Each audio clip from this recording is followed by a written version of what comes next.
Olá, empreendedor. Antônio Humberto aqui mais uma vez. No vídeo de hoje nós vamos abordar sobre quais são as despesas dedutíveis na declaração anual de imposto de renda. Uma questão que tem sido muito comum, diversas pessoas questionando, muita gente perguntando sobre isso. E as despesas dedutíveis, elas basicamente vão incluir aí despesas com educação, com saúde e previdência. O que é dedutível então? O que você pode preparar para ser dedutível na sua declaração de imposto de renda? Pois bem, primeira dedução diz respeito a dependentes, essas pessoas que dependem financeiramente de você, né? Então entra aí seus filhos, cônjuge, pais, avós, desde que exista uma dependência. Essa dedução ela é de R$ 2.275,08 por pessoa.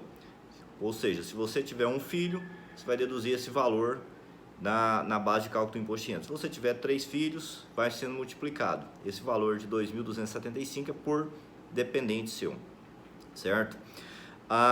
Importante mencionar aqui no caso do dependente que filhos de até 21 anos ou até 24 anos, se tiver cursando curso superior ou tecnológico, ele pode ser considerado dependente de formação, curso de formação específica.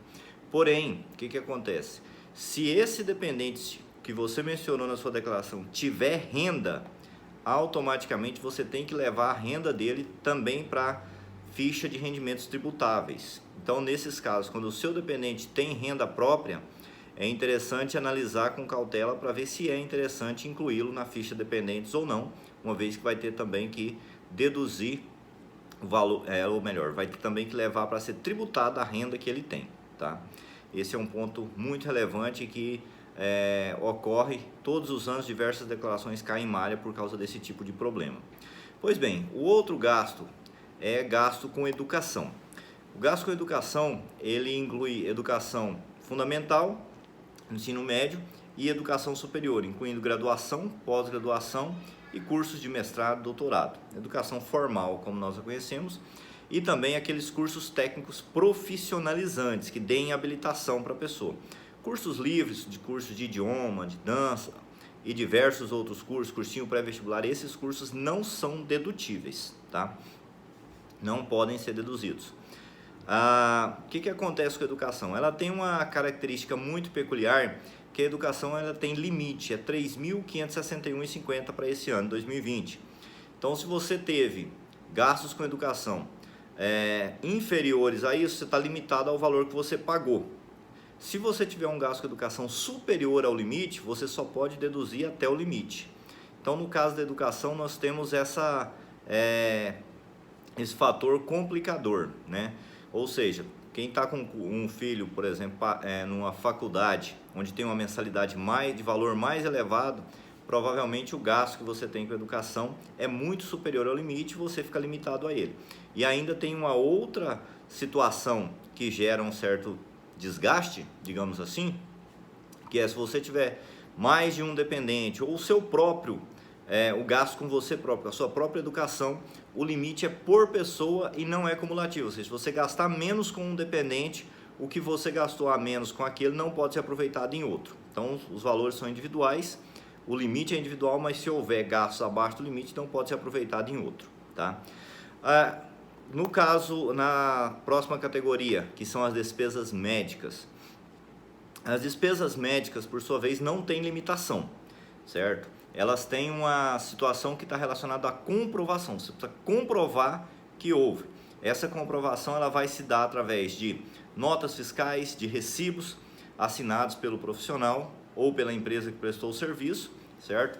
Ou pela cópia do cheque nominal que você efetuou o pagamento dessa despesa. É importante mencionar que a Receita Federal, em muitos casos, ela exige a comprovação do pagamento, certo? Então, acontece diversas vezes de a pessoa apresentar o recibo e a Receita questionar, pedir documentação que comprove o pagamento. Isso é uma discussão um pouco mais abrangente, nós não vamos adentrar no mérito dela, se pode, se não pode, mas a título informativo, se você tendo condições, sempre guarde documentação que comprove o pagamento dessa despesa. Despesas médicas incluem consultas, exames, certo? Inclui também próteses odontológicas, ortopédicas, certo? Cirurgias, no caso aí tem uma questão importante de se comentar, que inclui cirurgia plástica, reparadora ou não. Então, mesmo que seja uma cirurgia plástica que não seja reparadora, ela pode ser deduzida atualmente. Prótese de silicone não é dedutível ainda, mas ela pode ser, se ele for incluído na fatura de uma cirurgia reparadora ou não, desde que seja uma cirurgia plástica e que o silicone faça parte da conta emitida pela empresa que está prestando o serviço. Então são algumas peculiaridades que você pode estar atento. Outra questão que mudou agora, que é com relação ao INSS, o gasto previdenciário do empregado doméstico. O empregador, né, o patrão, digamos assim, como as pessoas gostam de falar, o empregador doméstico, ele poderia deduzir do seu imposto de renda, da base de cálculo, o valor que ele pagava a título de contribuição previdenciária, a parte patronal do seu empregado doméstico. A partir desse ano isso não pode mais, ele não vai mais poder usar esse valor. Outra questão também que é interessante, que vale a pena mencionar, são os planos de previdência, né? O PGBL ou os fundos FAP.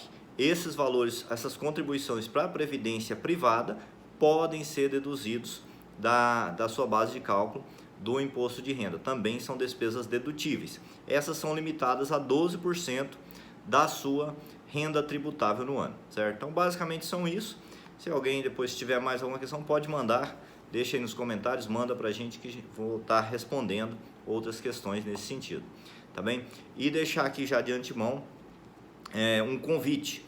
Quem tiver imposto a pagar, pessoa que ao fazer a sua declaração deu imposto a pagar, sempre que possível faça doação para os fundos, né, da criança, do adolescente, fundos de idosos. A própria declaração tem lá uma série de fundos para os quais você pode fazer a sua doação. Tem um limite global de até 6% do imposto devido. Então você pode, através de uma simples ação, direcionar parte do seu imposto para uma ação social direta. Fica aqui o convite feito, tá ok? Até o próximo vídeo.